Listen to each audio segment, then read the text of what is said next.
Yeah, so let's start today's discussion. And happy to see some good number of people joining the second class as well. So previously we looked into all these aspects, and now we are going to talk about ad hoc testing, right? So when we say ad hoc, right, what meaning, what thing comes into your mind, right? People say that okay, there's something which is ad hoc, right? So basically, it is like for, let's say, it can be for a specific purpose. It can be something which is not formal, and it's like can be uh, improvised or impromptu. So this is something which is like created and done for a particular purpose, right? It can be, often it can be your improvised thing, or it can be something which is it can be your impromptu. So the purpose is like to the purpose, for a specific purpose, for a particular purpose, and basically it's origin is from a Latin term. Now, let's talk about ad hoc testing to be very specifically. Let's target it very specifically. So, what we have is that this is the testing done without any formal testing technique, right? That particular part will be called as your ad hoc testing, right? No formal process to be followed, and straight away some informal ideas prompted, and we went for. So basically, whenever we are performing a testing without any proper planning or documentation, so that particular part will be your ad hoc testing. And these in this particular testing, your test cases are executed only once, unless we uncover the defects. And these ad hoc tests are like done after the formal testing is performed, and we are not able to uncover some of the potential defects. And this lack, this is something which is the unstructured approach. So what we have is we are going for ad hoc testing, which is something which is the least formal test method, and it is performed by improvisation. So the tester seeks to find bugs by any means that seems appropriate. So the testing the product without following any rules or test cases, using the experiences and the common sense, would be your ad hoc testing. So there are like some issues which we face in case of a planned testing, and that's why we go ahead with the ad hoc testing. So what we have is that we may lack clarity in the requirements and the specifications, right? Yeah, right now we are talking about the plant testing. We may lack the skills for doing a specific testing. We may lack the time for the test design. Then also, uh, we may not be able to uncover some of the potential defects. So there are some benefits. Obviously, that's why we prefer this kind of testing. The best part is like no planning, no documentation. So obviously, it is a quicker approach.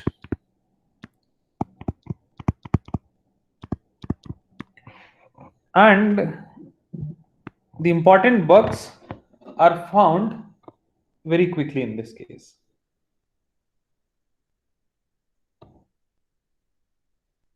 And this is something which is very much simpler, very much easy to start and implement as well.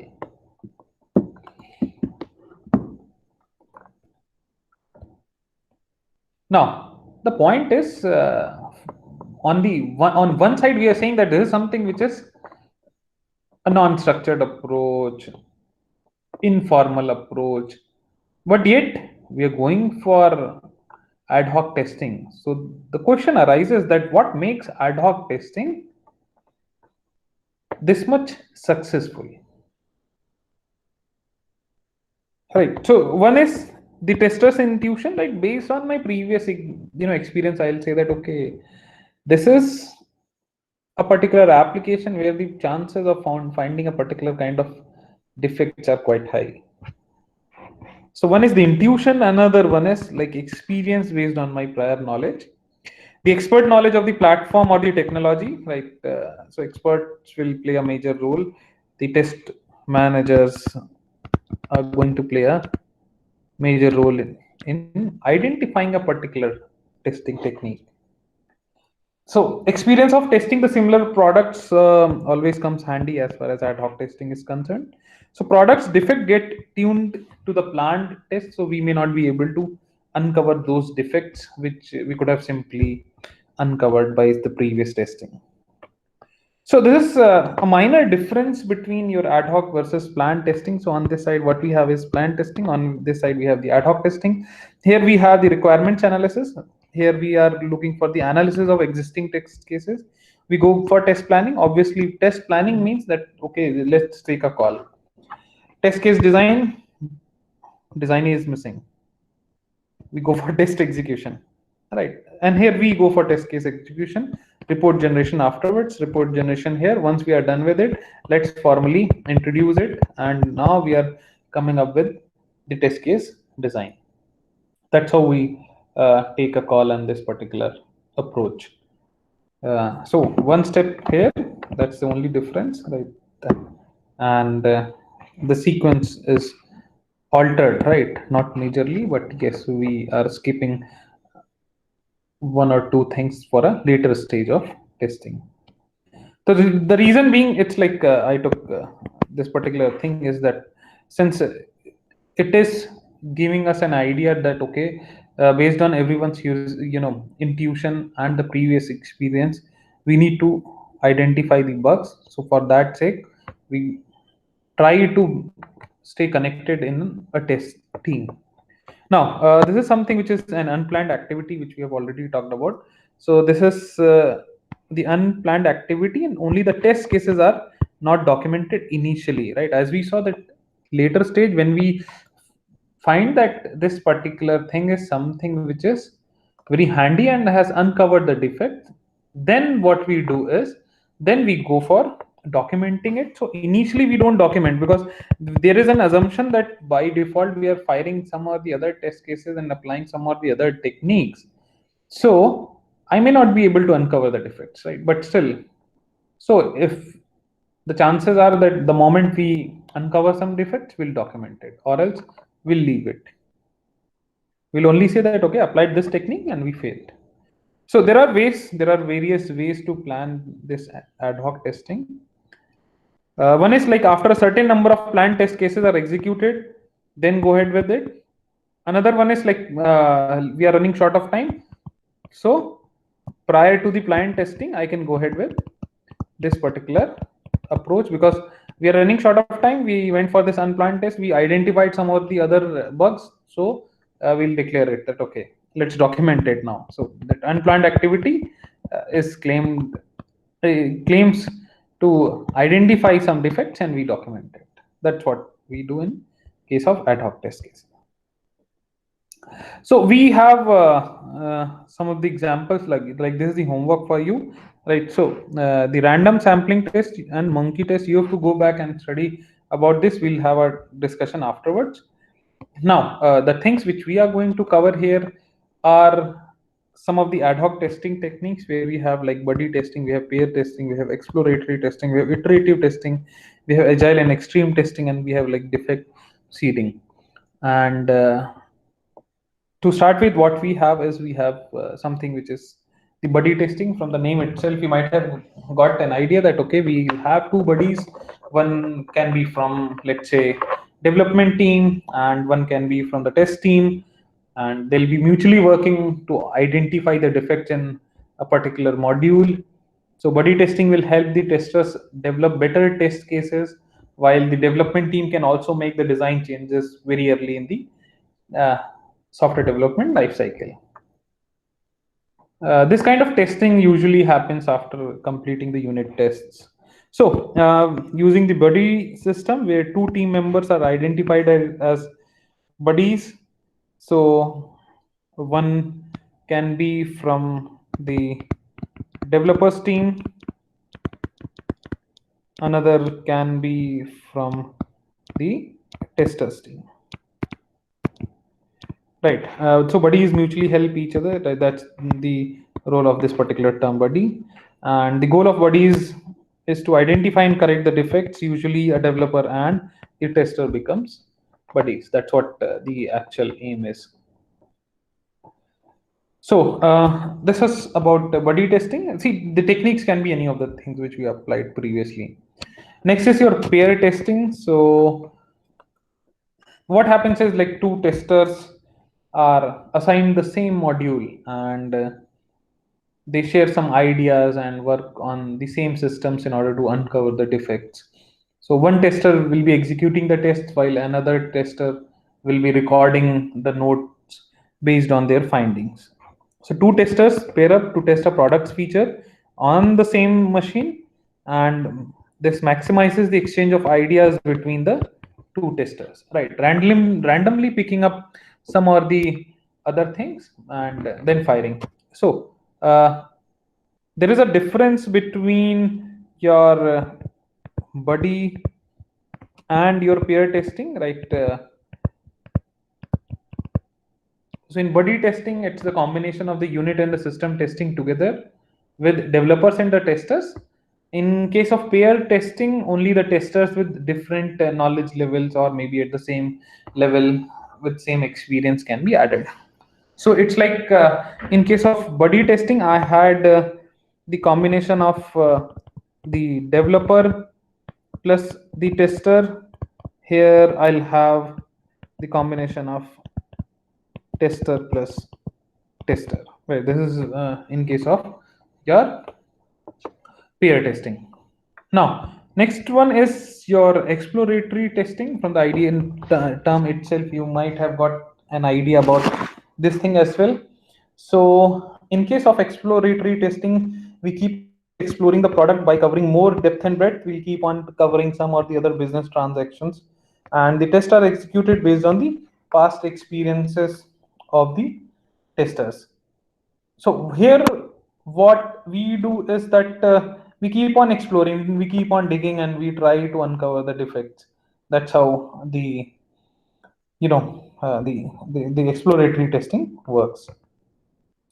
Next is your iterative testing. So all the requirements get tested, and what we do is we go for repetitive testing. So basically, we are following the spiral model in some sense. Recall that particular spiral model, right? Every time we were going ahead with some or the other testing phase, risk analysis, and so on and so forth. So here also continuously applying the testing techniques. Then we have like agile and extreme testing. So what we have is from the term itself, you might have got an idea that this will be something which will be the speedy testing. So here I'll involve the customers to be the part of the project team so as to clarify any doubts or questions, and the rapid fire activities take place in order to uncover the defects. Next is the defect seeding. From the term itself, that is the seeding. You might have got an idea that here what we do is we intentionally introduce the defects in a product to check the rate of detection and the residual effects. This particular thing is also known as debugging. So what we do is that we deliberately add some defects to the product, and then we try to test it and try to uncover the defects, because it may give us an idea that okay, we have added deliberately, so a particular testing technique will give us some clarity about the testing techniques and the kind of the way we uncover the defects. That for that sake we'll deliberately add some or the other defects to it. Now what we have is like uh, the question arises like when we can go ahead with ad hoc testing. So the first thing is when we have like limited time,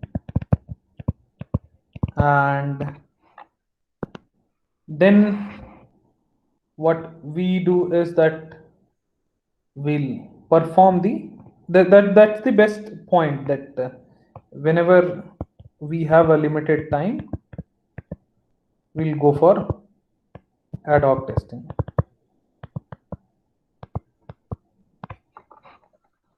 So there can be various ways to make the ad hoc testing much more effective. That can be, initial level preparations, although it is not documented, not, it's an ad hoc approach, but still we can document it, partially document it, prepare it. That will make comparatively much more effective. So it's like creating a rough idea. So by creating a rough idea in place, my tester will go for a much focused approach. And I can also target the critical functionalities first. So the tester can target those areas that are, not covered while designing the test cases, and those areas are critical ones. That means those areas are handling the critical functionalities. So defects can also be brought to the limelight by using profilers, debuggers, and your task monitor. So we can use the tools for effective ad hoc testing, then partial documentation, as I said. Now, this was all about ad hoc testing. Now, let's talk about testing an object-oriented system. So, uh, what we can do is go for unit testing a class, putting class to work together, go for integration testing of a class, then go for a system testing, and then regression testing. So that's how the process goes on. See, why I'm not going to tell you the details about unit testing, because I assume by this time now everyone is aware the kind of testing which I am going to use in unit testing, or the integration, or the system, or the regression. So some of the tools to aid the testing in case of object-oriented systems will be your use cases. Obviously, your class diagrams will help you a lot. Your sequence diagrams, your state charts. These things comes very handy. So testing an object-oriented system, and these days, the majority of the applications are object-oriented systems only. So this thing becomes very handy. Now, usability testing. So before usability testing, let me give you an idea about usability. We had a discussion on usability. So this is something which is subjective in nature. Right, still I can have a usability matrix for a particular project. For me, let's say a particular website's usability factor might be very high. For someone else, the usability factor for a particular website might be very low. Right, so in that case, it becomes a subjective matter, but yet we can go ahead with usability testing as well. So this attempts to categorize the look and feel. So mainly, feedbacks or your questionnaires will come handy in this particular case. So it attempts to characterize the look and feel and usage aspect of the product from the user's point of view. So as we said, that usability itself is subjective, so the testing technique is also a subjective testing. So usability can only be validated, it cannot be tested. Yeah, so a very important point, that this thing can be validated but cannot be tested. The reason being, as I said, there isn't any fixed number for the usability of a, let's say, particular website. So I cannot have a fixed measure or fixed number for the usability factor, right? So in that case, it cannot be tested, but yes, it can be validated based on your feedbacks or questionnaires. So factors that determine the usability is like ease of use, the speed, your pleasantness, or some aesthetics which a particular product or a website may have.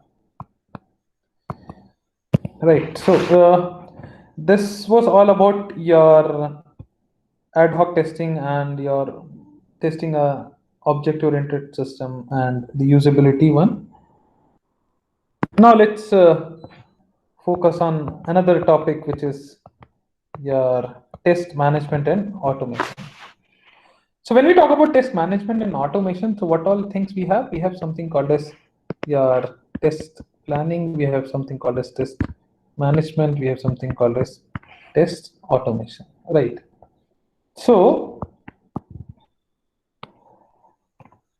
a test plan is a document which details a systematic approach to testing a system such as a machine or software. The plan contains a detailed understanding of what the eventual workflow will be. That would be all the steps to be followed. So the test plan documents the strategy that will be used to verify and ensure that a product or a system meets its design specification and other requirements. Your test planning is something which is the review of the functional specification and clarify the test requirements.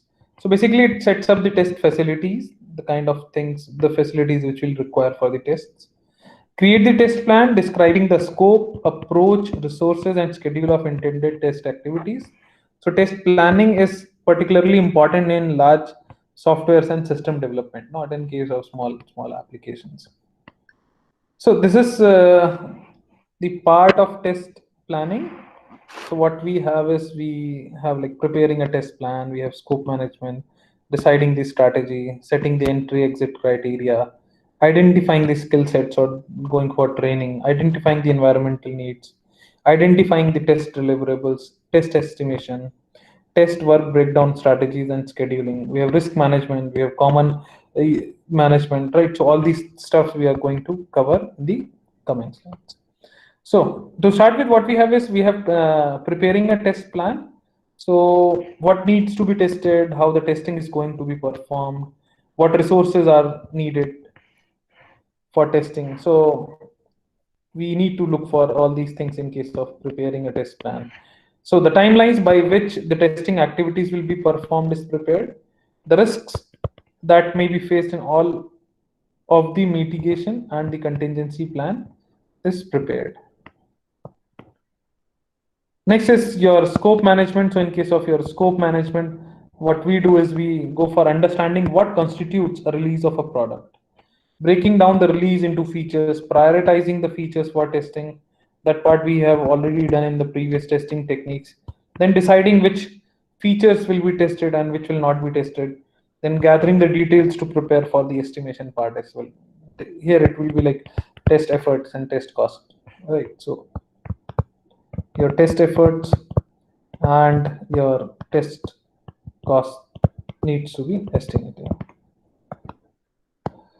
Then we have like factors that derive the choice and prioritization of the features will be like features that are new and critical for the product release, features whose failures will be catastrophic, features that are the re-extensions of features that have problem-prone track record from the previous records. We see that okay, these features are always problematic.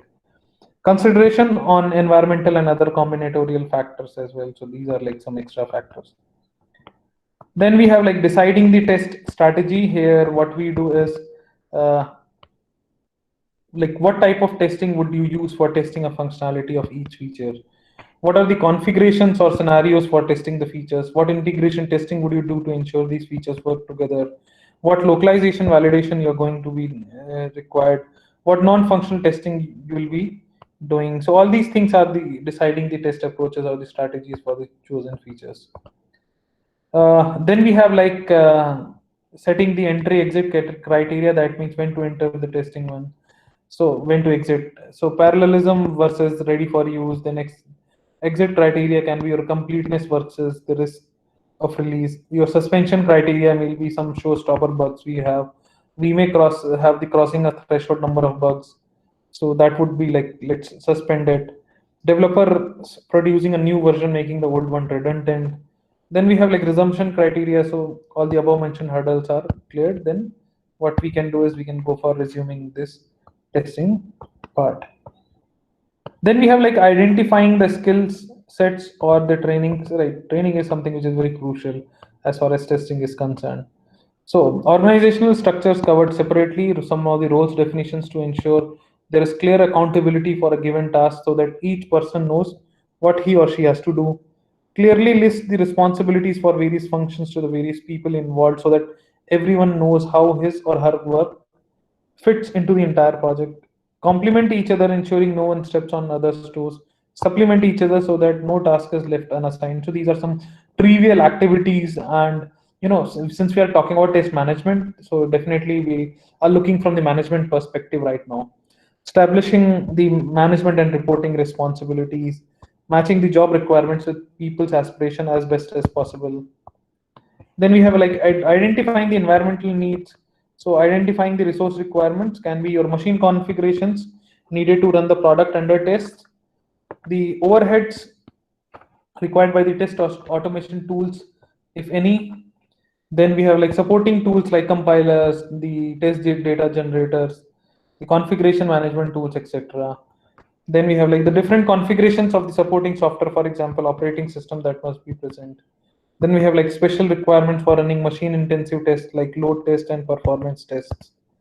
Then we have like appropriate number of licenses of all the softwares, office space, support functions, and so on and so forth.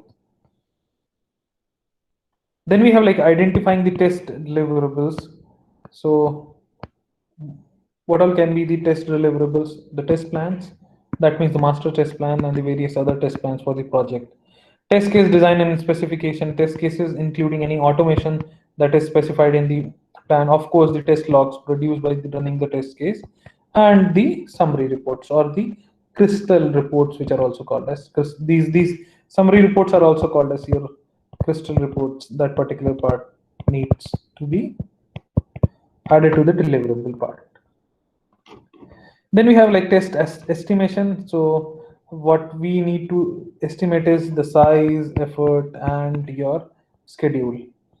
In case of size, the actual amount of testing to be done, that depends on size of the product which is under test, and the extent of automation which is required, the number of platforms and the interoperability requirements which are listed. So these things are expressed as the number of test cases, number of test scenarios, number of configurations to be tested. That means, see, test cases, test scenarios, the configurations, right? So this overall contributes to the size estimate for the testing. For the effort estimate, it has a direct influence on the cost. More the effort, more will be the cost. Factors that affect the effort estimate are like productivity data, which is like test cases writing, automation, the amount of automation, right? uh, the amount of automation required, because the number of tools which will be using, that particular part will also play a role in case of cost. Then we have execution, we have analysis, then we have like reuse opportunities, we have the robustness of the processes. Then we have like testing the work breakdown strategies and scheduling. So activity breakdown and scheduling estimation entails the translating the effort required into specific time frames. Scheduling the activities, that means identifying the external and the internal dependencies among the activities. If suppose there is overlap, then we need to take a call on it.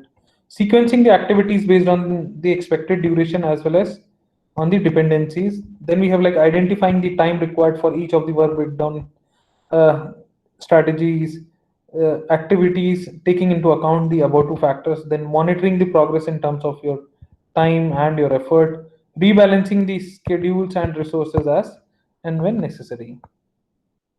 Then we have like external dependencies, like availability of the product from the developers. Then we have hiring, training. We have acquisition of the hardware, software requirements. We have availability of the translated message files for testing. Then there are several internal dependencies for testing. For example, completing the test specification, coding or scripting the test, executing the tests. Then we have like parallelism constraints for testing. We have like machine, we have people, we have software, we have test serialization.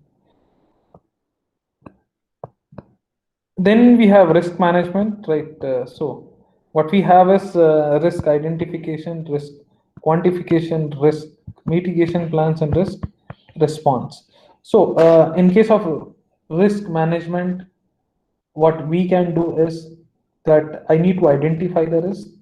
Once I have identified, I need to quantify it. Then I need to look for the mitigation plans and the risk response ultimately. So, in case of risk management, some of the common risks and mitigations in the testing projects are the uncleared requirements, always a pain, involving the test team upfront, schedule the dependents being downstream, like backup jobs, multiplexing, automation in parallel. Then we have like insufficient time for testing or the overcautious testing.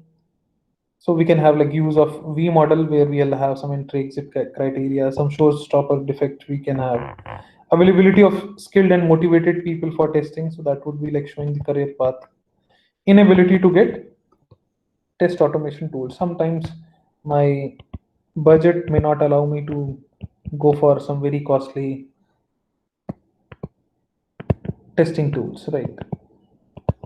These testing tools are very costly, so the many times people prefer to write the script instead of going for this. Then we have like the last one, which is communication management. So evolving and following the procedures for communication that ensures that everyone is kept in sync with the right level of detail. So if the it's all about effective communication, right? There should not be any communication gap.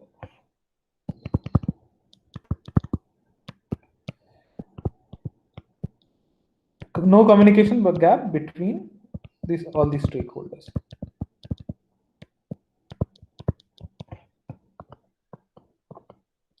So this was about test planning. Let me talk about test management. So the test management is the practice of organizing and controlling the process and the artifacts required for the testing. So an important part of software quality is the process of testing and validating the software. The goals of test management is to plan, to develop, to execute, and to assess the tests. The traditional tools used for the test management includes your pen and paper, word processor, or maybe any of the possible spreadsheets. And the test management is answering the following questions: that why should I test first of all? And if suppose I have the answer, then what should I test? And where do I test? When do I test, and when how do I conduct the tests? These are the questions to be answered. So these are the different phases of test management. One is your organization, then we have like planning, we have authoring, we have execution, and the last one is reporting. Right? Organize it, plan it, then author it, execute it, and then report it. So in case of organization, a clear necessary part of the test management, organizing and maintaining an inventory of the items to be tested, arranging various things used to perform the testings, right? The platforms, the environment, the hardware platforms, the tools, all these things to be arranged. This addresses how teams track dependencies and the relationship among the test assets. The common types of test asset that needs to be managed are your test script, test data, test software, and the hardware platform.